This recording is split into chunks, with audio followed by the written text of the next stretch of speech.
Hai, ketemu lagi dengan Ustadz Iwan ya di channel Kang Iwan Kalongan. Bagaimana kabarnya? Sehat-sehat semua ya?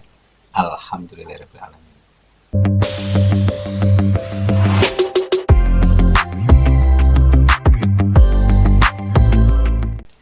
Baik, kita mulai aja ya.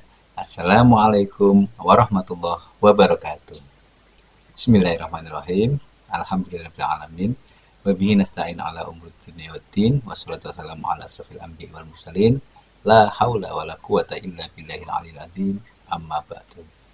Baik, pada pertemuan kita kali ini kita akan belajar bersama tentang internet. Apa sih internet itu? Ya, internet telah menjadi bagian yang tidak terpisahkan dalam kehidupan manusia saat ini ya. Internet sudah dimanfaatkan dalam berbagai bidang kehidupan seperti bisnis, sosial, pemerintahan, kesehatan, pendidikan, dan sebagainya. Sebagai contoh, internet dalam bidang kependidikan. Internet digunakan sebagai sarana komunikasi untuk mendukung kolaborasi dalam bidang penelitian antar akademisi dan proses pembelajaran seperti yang kita lakukan sekarang ini. Ya, internet juga digunakan sebagai sumber pembelajaran atau sumber pengetahuan karena ada banyak hal yang dapat dipelajari melalui internet. Ya, mengingat peran teknologi internet yang begitu besar dalam kehidupan kita, maka penting bagi kita untuk memahami bagaimana sih teknologi tersebut berkembang dan bekerja, serta bagaimana cara menghubungkan suatu perangkat ke internet. Ya, dengan demikian, kita dapat memanfaatkan internet untuk kebutuhan belajar dan hal-hal lainnya. Itu ya teman-teman ya. Jadi tujuan pembelajaran kita kali ini adalah mengenal tentang internet dan jaringan komputer. Yang kedua itu kita bisa mengenal sejarah perkembangan dari internet itu sendiri. Baik ya, mari kita mulai saja bersama ya. Internet ini tidak langsung seperti ini ya, tetapi sejarahnya itu dari awal tahun 1950-an sampai sekarang itu banyak sekali perkembangan-perkembangan yang terjadi.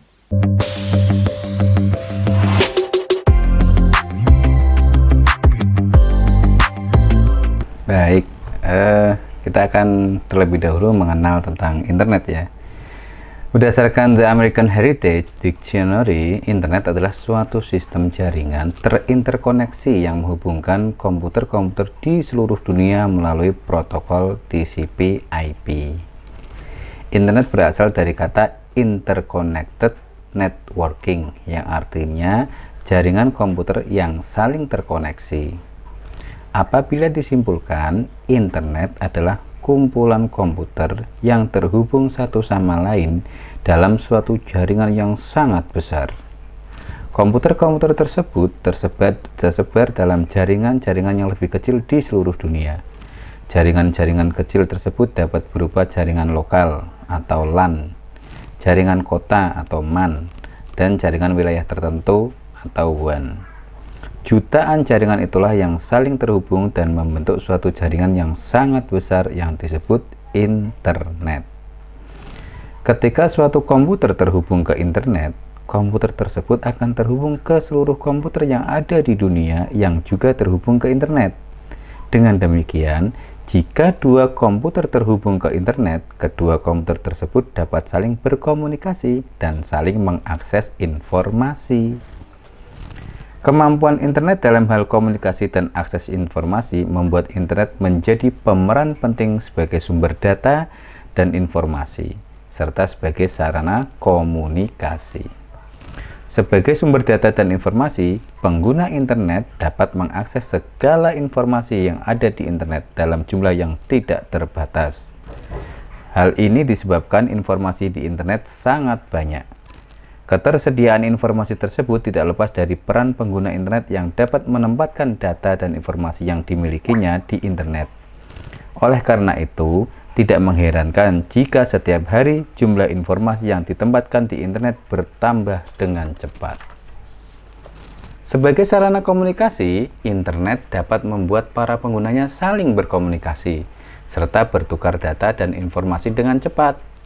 Ada banyak aplikasi di internet yang memungkinkan komunikasi antara dua atau lebih pengguna internet dapat dilakukan dengan mudah dan cepat. Internet memungkinkan pesan atau informasi yang dikirimkan oleh seseorang pengguna internet yang akan disampaikan ke tujuan dalam tempo yang sangat cepat. Pengguna internet tidak dibatasi oleh batas wilayah dari negara tertentu untuk mengakses informasi atau melakukan komunikasi melalui internet. Seorang pengguna internet di Indonesia dapat secara bebas mengakses informasi yang terdapat di Amerika tanpa harus mendapatkan izin dari pemerintah setempat. Demikian juga profesor di Finlandia dapat berkomunikasi dengan mahasiswa di Bandung tanpa harus dibatasi oleh hukum di kedua negara. Internet menjadi salah satu pemicu terjadinya globalisasi karena telah menghilangkan batas-batas negara. Dengan internet, semua informasi dapat disebarkan dan diakses di seluruh penjuru dunia. Akibatnya, kejadian yang terjadi di suatu negara dapat langsung diketahui oleh negara yang terletak di belahan dunia lain dalam hitungan detik. Internet telah membuat dua orang dari belahan bumi yang berbeda dapat berkomunikasi tanpa dibatasi oleh batas-batas negara, waktu, jarak, dan hukum atau birokrasi negara tertentu. Aplikasi yang paling banyak digunakan untuk menyimpan data dan informasi di internet adalah World Wide Web. www.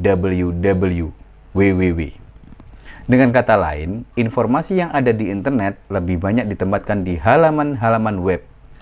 Pada dasarnya, halaman web sama dengan halaman dari suatu dokumen Microsoft Word yang ditampilkan di jendela Microsoft Word. Perbedaannya adalah halaman web dibuat dengan menggunakan kode-kode HTML, memiliki ekstensi file .html, dan ditampilkan di jendela browser. Browser adalah aplikasi yang digunakan untuk menerjemahkan kode-kode HTML dan menampilkannya sebagai halaman web. Halaman web yang satu dengan halaman web yang lain dihubungkan dengan menggunakan link atau hyperlink. Link tersebut dapat berupa teks, gambar, animasi, dan objek-objek lainnya. Link dapat dikenali dengan cara mendekatkan pointer mouse di atasnya sehingga pointer mouse akan menunjukkan bahwa kita dapat mengklik link tersebut. Jika suatu link yang ditempatkan di halaman web diklik, halaman web ke tempat link tersebut mengacu akan ditampilkan. Selain dalam bentuk halaman web, dokumen lain yang sering digunakan untuk menyimpan informasi di internet adalah file dokumen atau .doc. Kemudian rich text file atau RTF, PDF, PowerPoint atau PPT, dan sebagainya. Adapun informasi dalam bentuk gambar biasanya disimpan dalam bentuk file gambar PNG, JPG, dan GIF. Baik file dokumen maupun gambar dapat di-download, kemudian dibuka di komputer pengguna dengan menggunakan aplikasi yang sesuai. Saat ini, seiring dengan perkembangan teknologi cloud computing, internet telah menyediakan tempat penyimpanan besar yang dapat digunakan untuk menyimpan file-file yang besar dan dalam jumlah banyak. Teknologi tersebut juga dapat dimanfaatkan oleh pengguna untuk membagikan file-file tersebut kepada pengguna yang lain.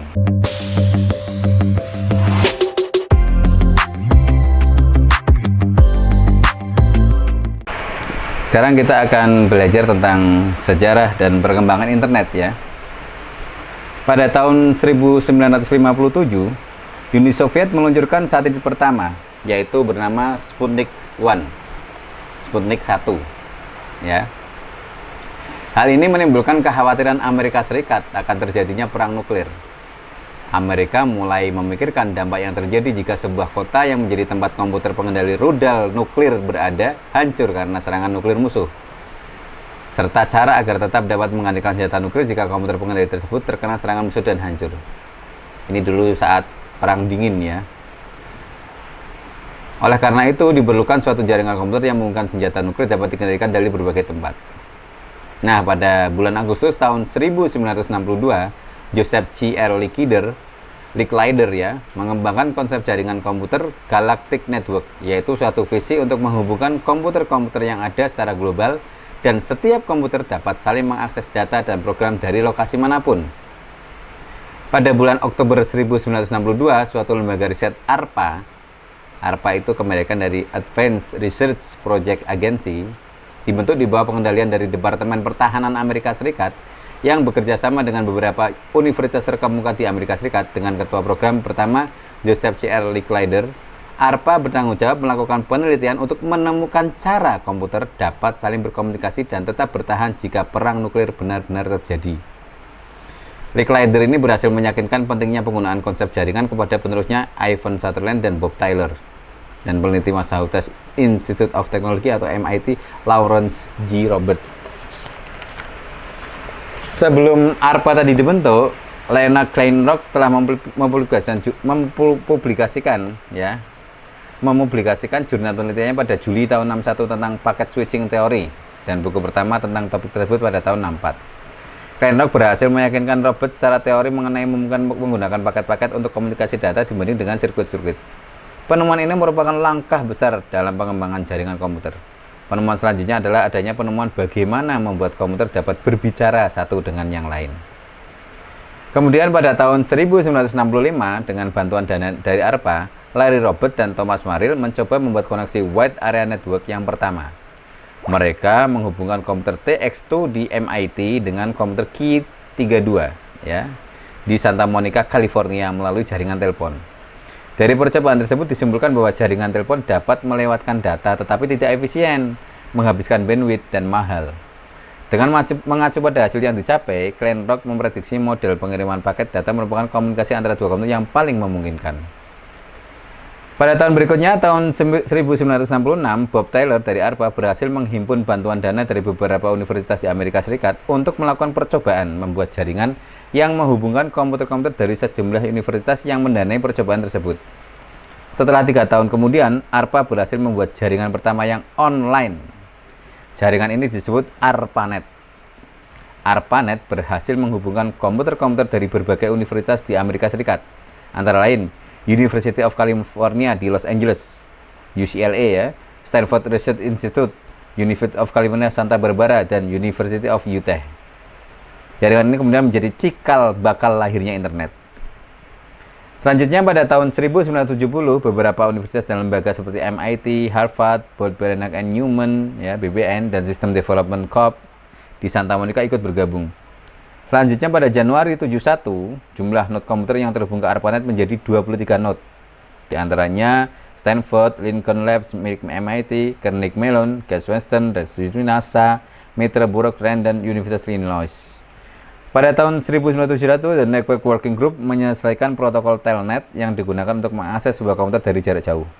Selain itu, The Network Working Group juga membuat kemajuan pada standar file transfer protokol, yaitu protokol yang digunakan untuk mendownload file-file. Pada tahun 72, Ray Tomlinson dari BBN, perusahaan kontraktor dari ARPANET, menulis program yang dapat mengirim surat secara elektronik melalui ARPANET. Program tersebut saat ini dikenal dengan nama email ya. Tomlinson ini menggunakan simbol @ ya untuk menghubungkan nama pengguna atau username dan alamat email address. Pada akhir tahun 80-an, simbol @ resmi digunakan sebagai standar di seluruh dunia. Pada tahun 1972, nama ARPA diubah menjadi Defense Advanced Research Project Agency atau DARPA. Akan tetapi, terdapat permasalahan yang timbul untuk menghubungkan jaringan-jaringan komputer ke dalam ARPANET, yaitu banyaknya jaringan komputer yang berbeda.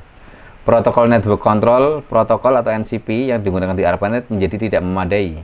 Oleh karena itu, pada tahun 1973 dimulailah pengembangan suatu protokol yang kemudian disebut dengan protokol TCP/IP oleh kelompok yang dipimpin oleh Vinton Cerf dari Stanford dan Bob Kahn dari DARPA. Protokol tersebut, tadi TCP/IP itu memungkinkan dua jaringan komputer yang berbeda dapat berinterkoneksi dan berkomunikasi satu dengan yang lain. Nah, tahun 1986 internet digunakan secara terbuka untuk umum. Sejak saat itu, penggunaan internet berkembang dengan sangat cepat di seluruh dunia. Pada tahun 1989, jumlah jaringan yang tergabung ke internet berkembang dengan pesat. Dalam kurun waktu Januari sampai November, jumlah jaringan yang tergabung ke internet meningkat dari 80.000 menjadi 160.000 jaringan. Beberapa negara seperti Australia, Jerman, Italia, Jepang, Meksiko, Belanda, Selandia Baru, dan Inggris ikut bergabung dalam internet. Pada tahun 1990, ARPANET resmi ditutup dan digantikan dengan jaringan NSFNet yang menggunakan kabel T3 dengan kecepatan yang lebih memadai. Jaringan komputer yang awalnya hanya terdiri atas 4 jaringan komputer yang telah meningkat menjadi 300.000 jaringan. Negara-negara yang tergabung dalam jaringan internet telah mencakup Argentina, Austria, Belgia, Brazil, Chile, Yunani, India, Irlandia, Korea Selatan, Spanyol, dan Swiss. Beberapa aplikasi internet seperti Archie, Gopher, dan Waze mulai digunakan.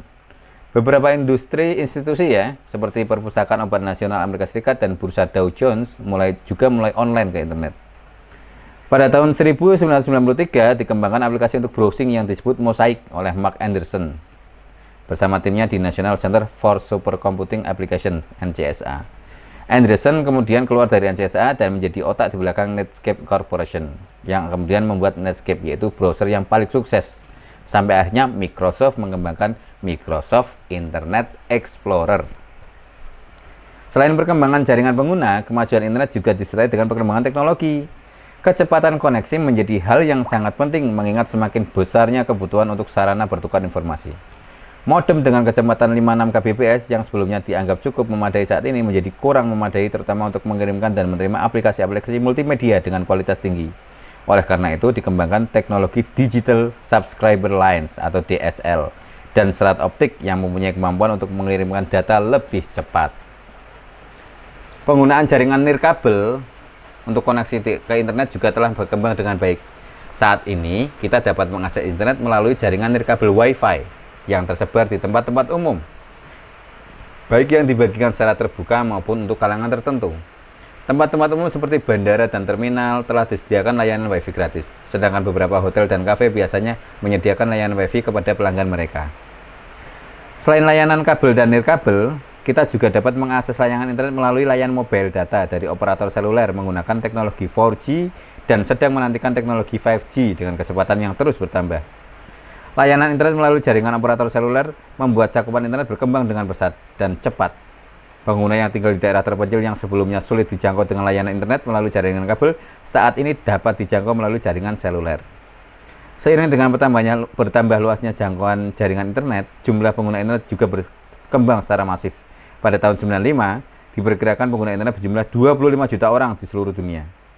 Data dari Lembaga Penelitian International Data Corporation (IDC) menunjukkan bahwa pengguna internet berkonten telah mencapai 196 juta pada tahun 1999. Saat ini mengacu pada data Internet World Statistics per tanggal 30 Juni 2019, jumlah pengguna internet di seluruh dunia telah mencapai 4.422.494.622 orang. Hal ini berarti dalam kurun waktu 20 tahun, jumlah pengguna internet telah bertambah menjadi lebih dari 22 kali. Jumlah tersebut mencakup 57,331% jumlah penduduk dunia. Berdasarkan wilayah, Asia merupakan wilayah dengan jumlah pengguna internet terbesar dengan jumlah pengguna mencapai lebih dari 2,3 miliar. Kemudian Eropa dengan jumlah pengguna sekitar 727 juta pengguna. Dan Afrika dengan lebih dari 522 juta pengguna. Kita bisa lihat di tabel ya, jumlah pengguna internet berdasarkan kawasan regional. Di negara yang pengguna internet terbesar ini pada Juni 2019 ini, yang pertama adalah Cina, kemudian kedua India, ketiga Amerika Serikat, keempat Brazil, dan kelima Indonesia, keenam Jepang, ketujuh Nigeria, kedelapan Rusia. Ya, itu jumlah pengguna internet terbesar. Perkembangan pengguna internet di Indonesia juga tidak kalah cepat. Ya, tahun 1995 itu pengguna di Indonesia mencapai 10.000 orang. Jumlah ini meningkat 10 kali lipat pada tahun 97. Pada tahun 2000, jumlah pengguna internet di Indonesia menurut data dari lembaga survei ET Forecast sebesar 2 juta orang. Jumlah pengguna internet terus meningkat pada tahun berikutnya. Menurut data yang dikeluarkan oleh Asosiasi Penyelenggara Jasa Internet Indonesia atau APJII ya, pengguna internet di Indonesia mencapai 2,4 juta orang pada tahun 2001. Pada tahun 2004, jumlah pengguna internet di Indonesia telah mencapai 4,2 juta orang dan diperkirakan pada tahun 2005 jumlah pengguna di Indonesia akan mencapai 5 juta orang. Kenyataannya, jumlah pengguna internet pada tahun 2005 jauh lebih besar daripada yang diperkirakan. Menurut ET Forecast, jumlah pengguna internet di Indonesia telah mencapai 18 juta atau 3,6 kali lebih besar daripada yang diperkirakan pada tahun 2005. Saat ini, menurut data yang dikeluarkan oleh Internet World Statistics per tanggal 30 Juni 2019, jumlah pengguna internet di Indonesia telah mencapai 143 juta orang. Artinya, dengan perkiraan jumlah penduduk 269,5 juta jiwa, presentase pengguna internet di Indonesia telah mencapai 53,15%. Dengan jumlah pengguna yang ada saat ini, Indonesia menjadi jumlah pengguna internet nomor 5 terbesar di dunia setelah Cina, India, Amerika Serikat, dan Brazil. Adapun untuk kawasan Asia, Indonesia merupakan negara dengan jumlah pengguna internet terbesar ketiga setelah Cina dan India. Namun, tingkat persentase pengguna internet Indonesia masih lebih kecil dibandingkan negara-negara maju dan masih berada di bawah tingkat persentase pengguna rata-rata dunia. Data tersebut berbeda dengan data Asosiasi Penyelenggara Jasa Internet Indonesia, ya, yang mengklaim bahwa jumlah pengguna Indonesia internet mencapai 171 juta jiwa berdasarkan survei atas 5.900 orang per 14 April 2019 dengan margin error 1,28%. APJII mengklaim bahwa pengguna internet Indonesia tumbuh 10,12% dari tahun sebelumnya. Mayoritas pengguna internet berumur 15 sampai 19 tahun dan berada di Pulau Jawa. Perkembangan teknologi internet juga ditandai dengan perkembangan aplikasi internet yang ada. Beberapa aplikasi internet seperti World Wide Web, WWW ya, email, mailing list, dan blog tetap digunakan, tetapi mengalami kemajuan yang lebih baik dibandingkan pendahulunya. Sebaliknya, ada beberapa teknologi yang akhirnya digantikan dengan teknologi yang terbaru pada saat ini. Pada saat awal berkembang internet, kita mengenal teknologi Internet Relay Chat, IRC ya, untuk aplikasi chatting, dan FTP, File Transfer Protocol yang digunakan pengiriman file melalui internet. Namun, saat ini teknologi tersebut digantikan dengan teknologi Extensible Messaging and Presence Protocol atau XMPP ya, yang digunakan pada aplikasi pengiriman pesan seperti WhatsApp dan Messenger serta teknologi cloud untuk berbagi file. Kedua teknologi ini dapat memberikan layanan jauh lebih baik kepada penggunanya. Lebih jauh tentang aplikasi internet akan dibahas di bab yang lain ya. Jadi internet ini ya sangat cepat sekali perkembangannya ya, mulai dari dulu militer ya, hanya digunakan untuk militer, kemudian mulai tahun tadi 86 mulai dibuka untuk umum, dikonsumsi oleh publik ya, sehingga itu kemana-mana itu ya, fungsinya itu menjadi membantu manusia dalam bidang apapun. Yang kita ketahui sekarang bisa diakses dengan smartphone, dan smartphone bukan merupakan barang yang mewah sekarang merupakan barang wajib ya, barang pokok itu smartphone itu. Di dalam smartphone ada internetnya, jadi hidup kita itu sudah dikelilingi oleh internet ya, udara kita itu sudah internet semua. Nah, tinggal kita bagaimana kita memanfaatkannya untuk kebaikan itu bagaimana ya. Segala sesuatu pada ada plus minusnya kan, kita ambil yang plusnya. Demikian pertemuan kali ini ya. Nanti kalau ada pertanyaan silakan bisa japri atau komen di YouTube boleh, di komen di GC boleh. Kita pakai media apapun ya. WA, GC, komen di YouTube juga boleh. Silakan ya. Kita belajar bersama. Terima kasih. Sekian dari Satriwan. Kita ketemu lagi. Untuk tugasnya nanti jangan lupa dikerjakan ya. Mohon maaf apabila ada kata-kata yang kurang berkenan. Wabillahi taufiq wal hidayah. Wassalamualaikum warahmatullahi wabarakatuh.